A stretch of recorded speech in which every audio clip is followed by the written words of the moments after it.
حضور، ملک کے حالات غیر یقینی ہیں، اس کے متعلق کچھ ارشاد فرمائیں۔ کوئی مخلص بندہ یا قیادت ملک کو کیوں نہیں ملتی؟ جیسے ہم کہتے تھے نا کہ کشمیر چلا گیا تو ہر چیز اپنی جگہ پہ کھڑی ہے، کوئی شے کہیں نہیں جاتی۔ یہ جو ہماری سیاست ہے یہ پہچان نہیں ہے۔ ہم لوگ مل کے رہتے ہیں، سیاسی زندگی میں رہتے ہیں، لیکن اللہ تعالیٰ کے سامنے جواب دہ فردن فردن ہے۔ وہاں جاؤ گے تو اس نے وہی پرانا سوال پوچھ لینا ہے کہ دین کیا ہے۔ تو اس لیے آپ لوگ اپنی زندگی کو اللہ کے سامنے جواب دینے والا بناؤ۔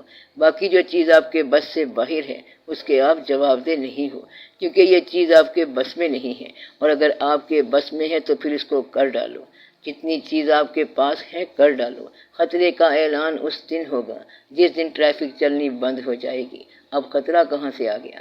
گاڑیاں چل رہی ہیں، کاروبار چل رہے ہیں، آپ لوگوں کی ترقیاں ہو رہی ہیں، وہ زیادہ کھا رہے ہیں، عوام کم کھا رہے ہیں۔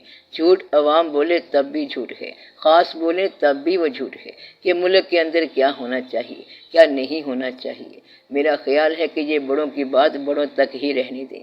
ہاں، جب آپ کے پاس اختیار آ جائے تو آپ چلا لو، دیکھا جائے گا۔ ویسے ڈرنے کی کوئی بات نہیں ہے۔ ایک آدمی کی مثال دیتا ہوں کہ ایک دفعہ ایک جگہ ہوائی جہاز کے حملے کا خطرہ تھا۔ دو دوست بیٹھے سوچ رہے تھے کہ آج رات کو بم گرنے کا خطرہ ہے۔ ایک ذرا زیادہ حساس طبیعت کا ڈرپوک تھا، دوسرا ذرا سمجھدار آدمی تھا۔ وہ بہت زیادہ ڈر رہا تھا، تھر تھر کانپ رہا تھا۔ دوسرے نے کہا، میری بات سنو، ڈرنے والی کوئی بات نہیں ہے۔ دیکھو، بات یہ ہے کہ یا تو حملہ ہوگا یا حملہ نہیں ہوگا۔ اگر نہ ہوا تو پھر ڈرنا کس بات کا؟ اگر حملہ ہو گیا تو پھر دو ہی باتیں ہیں، یا ادھر بم گرے گا یا نہیں گرے گا۔ اگر بم دور گرا تو خطرے کی کوئی بات نہیں ہے، اگر قریب گرا تو پھر دو باتیں ہیں، یا ہم زخمی ہوں گے یا زخمی نہیں ہوں گے۔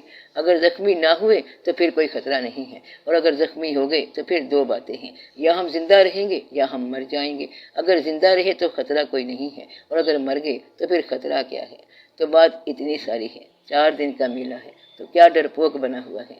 زندگی میں کوئی خطرے والی بات نہیں ہے۔ حضور والا، کیا آپ کو یہ موجودہ خطرات محسوس نہیں ہوتے ہیں؟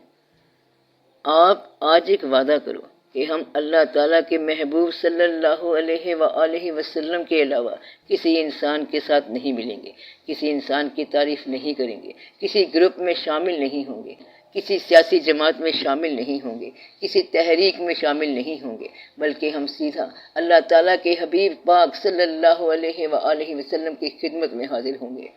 پھر خطرہ نہیں ہے۔ خطرہ کب ہے؟ جب آپ کے سیاسی عزائم ہوں، سیاسی مقاصد ہوں۔ خطرہ پی ڈی اے والوں کو ہے یا خطرہ مسلم لیگ والوں کو ہے؟ خطرہ اس کو ہے جس نے گاجریں کھائی ہیں اور اب اسی کے پیٹ میں درد ہو رہا ہے۔ جس نے کچھ نہیں کیا اس کو کوئی خطرہ نہیں ہے۔